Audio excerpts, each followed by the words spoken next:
জাতি ধর্ম বর্ণ নির্বিশেষে সবাই কেন্দ্রে ছেলেকে একত্র করেছিল। মরহুম বাসান্দি হুজুর রহমতুল্লাহ আলাইহি, মরহুম কবির হুজুর রহমতুল্লাহ আলাইহি, মরহুম আমির শরীয়ত আউয়াল রহমতুল্লাহ আলাইহি এবং বিশেষ করে এই কাবলাবাড়ি হুজুর আউয়াল রহমতুল্লাহ আলাইহি, শাহী রহমতুল্লাহ আলাইহি যতদিন দুনিয়ায় ছিলেন ততদিন এই দুনিয়ার মানুষ আমরা চিনতে পারি নাই। যেদিন দুনিয়া থেকে চলে গেছেন সেই দিন আমরা চোখের পানি নিক্ষেপ করে আমরা বিদায় দিয়েছি। এই জন্য আমরা বিশেষভাবে কবি বলতেছেন, তুমি এমন জীবন, তুমি যখন জন্ম নিয়েছিলে কেঁদেছিলে, তুমি এসেছিলে ভুবন, এমন জীবন করো হে গঠন, মরিলে হাসিবে তুমি কাঁদিবে ভুবন। কবি বলতেছেন, তুমি এমন জীবন গঠন করো যে জীবন গঠন করার মাধ্যমে তুমি যখন দুনিয়া থেকে চলে যাবে তখন দুনিয়ার মানুষ কেবল মানুষ নয়, জিন্নাত এবং ইনসান, গাছ বিড়ি লতা পাতা পশু পক্ষী যদি তোমার জন্য আক্ষেপ করে তখন তোমার সার্থক জীবন হবে।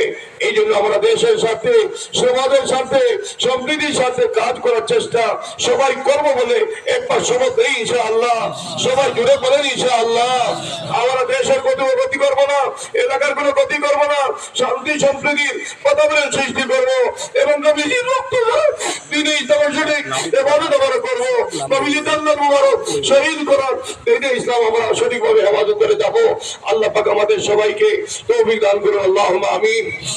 হাজিরাম, আমি এই জন্য বলতেছিলাম যে আমি কোরআনে কারীমের একটি আয়াত আপনাদের সম্মুখে উপস্থাপন করেছি, তিলাওয়াত করেছি।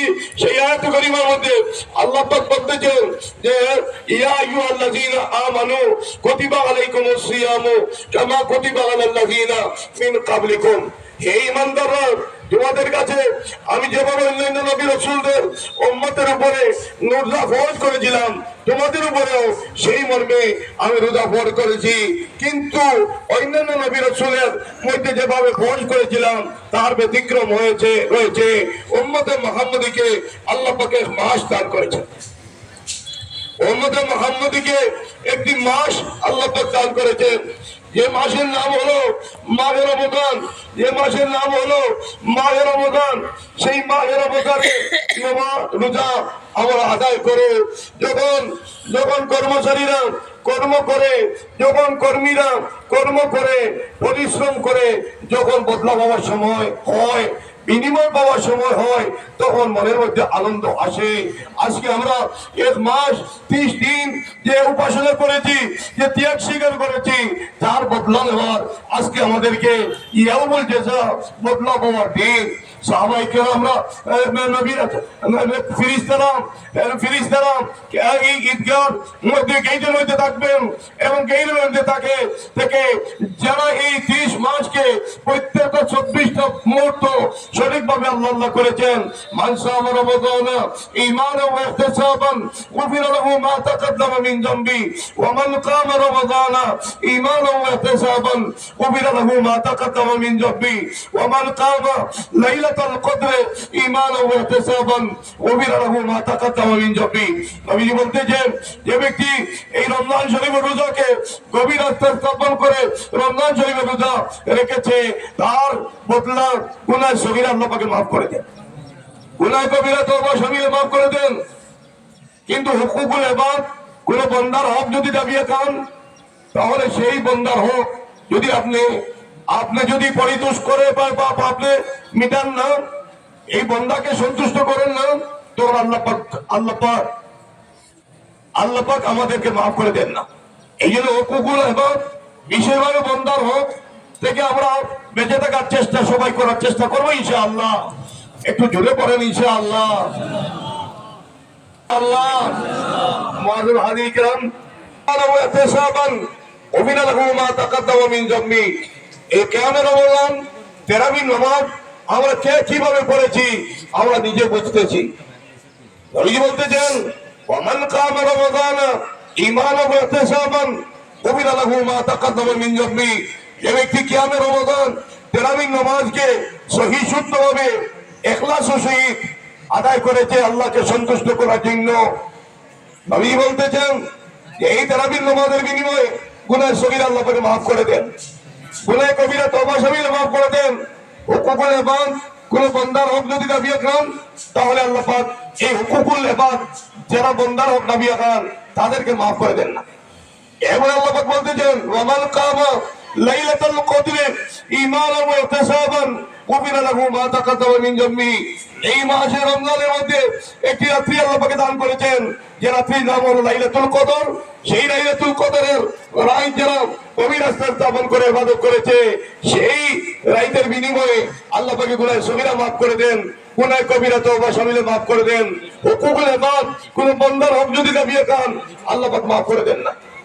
এই জন্য বছরে দুইটা ঈদ আল্লাহ পাকে দান করেন। একটা ঈদ হলো ঈদ উল ফিতর, আর একটা ঈদ হলো ঈদ উল আযহা। ঈদ উল ফিতর আমি আরেকটা হাদিস আপনাদের সম্মুখে তিলাওয়াত করেছি, যে হাদিসে পাকের মধ্যে নবীজি বলতেছেন লিসাইমি ফারহাতানি, ফারহাতুন ইনদা ফিতরিহি ওয়া ফারহাতুন ইনদা লিকাই রাব্বিহি। রোজাদারের দুইটা সুসংবাদ। একটা সুসংবাদ হলো আমরা ইফতার যখন করেছিলাম তখন একটা খুশি উপলব্ধি করেছিলাম। আর 29 দিন 30 দিন পূর্ণ করার পরে যে দিন আমরা ইফতার করে থাকি, যে দিন খুশি করে থাকি, সেই দিনের নাম হলো ঈদ উল ফিতর। ঈদ উল ফিতর রোজা খোলার খুশির দিন, রোজা খোলার খুশির দিন। এই 30 দিন আমরা যে খুশি আমরা ত্যাগ স্বীকার করেছি, সেই বিনিময় পাওয়ার আজকের এই সময় আমরা ঈদগার সময় আমরা সমবেত হয়েছি। এই জন্য নবীজি বলতেছেন যে ইয়ামুল জাযা, বদলা পাওয়ার দিন। মাযহাবি কেরাম অন্য হলো রোজাদারি রোজার বিনিময়ে লিসাইমি ফারহাতানি, ফারহাতুন ইনদা ফিতরিহি ওয়া ফারহাতুন ইনদা লিকাই রাব্বিহি। রোজার বিনিময়ে আল্লাহর নিকটবর্তী যতটুকু হয়েছিল, অন্য কোন ইবাদতের মাধ্যমে আল্লাহর ততটুকু নিকটবর্তী হওয়া যায় না। কারণ হাদিসে কুদসির মধ্যে আল্লাহ পাক বলতেছেন, রোজাদারীরা রোজা রেখে থাকে আমাকে খুশি করার জন্য, বান্দাকে দেখানোর জন্য। অন্ধকারের মধ্যে গিয়ে কিছু পানি পান করে ফেলতো, অন্ধকারের মধ্যে গিয়ে পানি পান করে ফেলতো। আমার আশিকরা আমাকে এই রোজার বদলা বিনিময়ে আমি দান করবো। সুবহানাল্লাহ, সবাই জুড়ে বলেন সুবহানাল্লাহ। মুআযিন কিরাম অন্যদিকে হাদিসে কুদসি রয়েছে আল্লাহ পাক বলতেছেন, রোজাদারি রোজার মুখের বাতাস, রোজাদারি রোজার মুখের বাতাস আল্লাহ পাকের কাছে মিষ্টি আম্বরের চেয়ে উত্তম ছিল। সেই মাস আমাদেরকে আলবেদা রমজানুল মুবারক, আলবেদা রমজানুল মুবারক। আল্লাহ পাক আমাদের এই রমজানুল মুবারক মাহে রমজান আমাদেরকে দান করেছিলেন, এবং সেই মাহে রমজান আমাদেরকে থেকে চলে গিয়েছে। আল্লাহ পাক সেই মাহে রমজান আমাদের যতদিন আমাদেরকে জীবিত রাখে, সুস্থ শরীরে যাতে রাখে, আল্লাহ পাকের রমজান মাস মাহে রমজান আমাদের জীবনের মধ্যে বারবার যাতে আসে, সবাই বলেন আল্লাহুম্মা আমিন। আল্লাহ পাক পরবর্তীকার আলম আমরা এখানে এই সমবেত হয়েছি ঈদের নামাজ আদায় করার জন্য। নবীজি বলতেছেন যে বছরে দুইটি ঈদ হয়, একটি ঈদ হলো ঈদ উল ফিতর, আর একটা ঈদ হলো ঈদ উল আযহা। নবী করিম সাল্লাল্লাহু আলাইহি সাল্লাম এই ঈদ উল ফিতর হোক এবং ঈদ উল আযহা হোক, সেই ঈদ উল আযহা যে ঈদ উল আযহাকে আমরা স্মরণ করেছে হযরত ইব্রাহিম আলাইহিস সালাতু ওয়াস সালাম, হযরত ইসমাঈল আলাইহিস সালাতু ওয়াস সালামের ত্যাগ স্বীকারকে আমরা স্মরণ করে থাকি। এই জন্য বিশেষভাবে এই দুইটি ঈদ হলো এই ঈদ উল ফিতর এবং ঈদ উল আযহা। আর দুই রাত্রি হলো মুবারক রাত্রি, একটি হলো শবে কদরের রাত, আরেকটা হলো শবে বরাতের রাত। এই শবে বরাতের রাত এবং শবে কদরের রাত, ঈদ উল ফিতরের দিন, ঈদ উল আযহার দিন আল্লাহ পাক 7 ধরনের গুনাহকে মাফ করে দেন না, 7 ধরনের গুনাহকে মাফ করে দেন না। মদ্যপায়ী, সুদখোর, জুয়াখোর, জিনাখোর, চুগলখোর, মা বাবার অবৈধ সন্তান এবং টকনুর নিচে যারা কাপড় পরিধান করে থাকেন পুরুষ লোক, তাদেরকে আল্লাহ পাক এই মুবারক রাত্রিও মাফ করে দেন না, মুবারক দিনও মাফ করে দেন না। আজকে আমরা সমবেত হয়েছি, আমি আমার যুব সমাজকে আমি বিশেষভাবে অনুরোধ করতেছি যে হে যুব সমাজ, আপনারা এমন কোনো কর্ম করবেন না যে কর্ম করলে মদিনার কমলাওয়ালা নবীজির অন্তরের মধ্যে আঘাত আসে।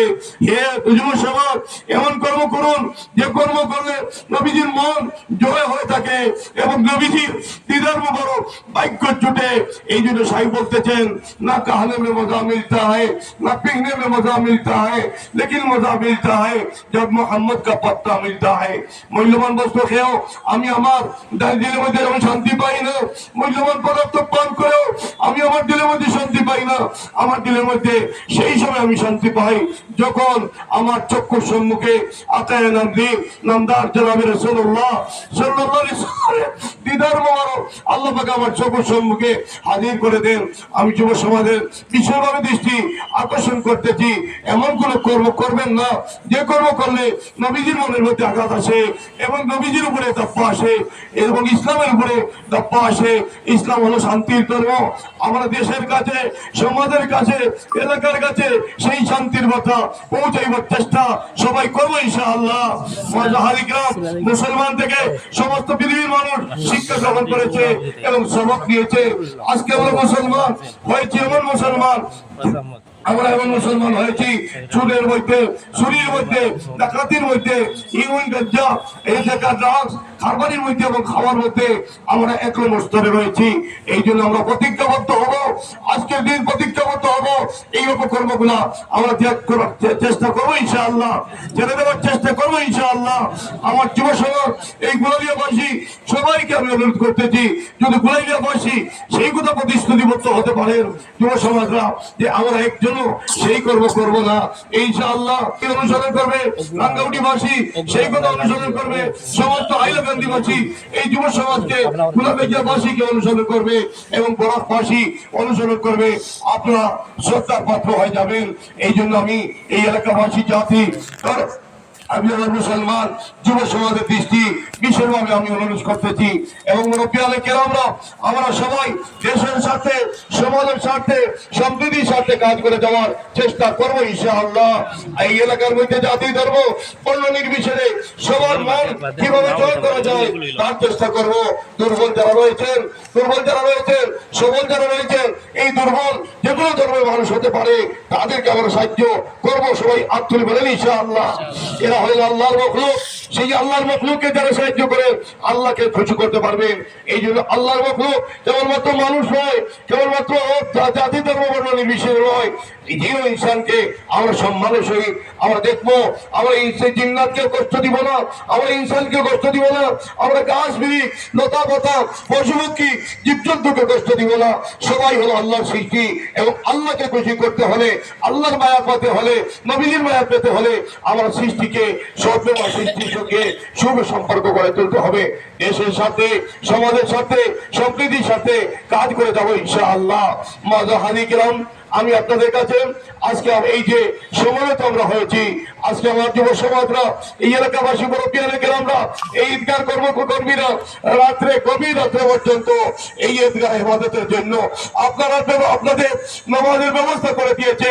এই ঈদগাহকে হেফাজত করা, নবীজি বলতেছেন মানা হিয়া সুন্নাতান ইনদা ফাসাদি উম্মতি ফালাহু আজরুন মিয়াতে শহীদিন। নবী করিম সাল্লাল্লাহু আলাইহি সাল্লাম যতদিন জীবিত ছিলেন এবং ঈদের নামাজ, ঈদুল ফিতরের নামাজ, ঈদুল আজহার নামাজ, সমস্ত ঈদুল আজহা এবং ঈদুল ফিতরের নামাজ ঈদগাহ হইতে পড়েছিলেন। আবহাওয়া অনুকূলে 1 বছর না থাকার কারণে সাহাবায়ে কেরামকে নিয়ে নবীজি মসজিদে নববীর মধ্যে ঈদের নামাজ পড়েছেন। এই জন্য আমরা বিশেষভাবে নবীজির এক স্মৃত সুন্নতকে জীবিত করতে পারি, 100 শহীদের সব পাবো। মাযহারি কিরাম, আমরা আজ তুলে এই ঈদগাহ হেফাজতের জন্য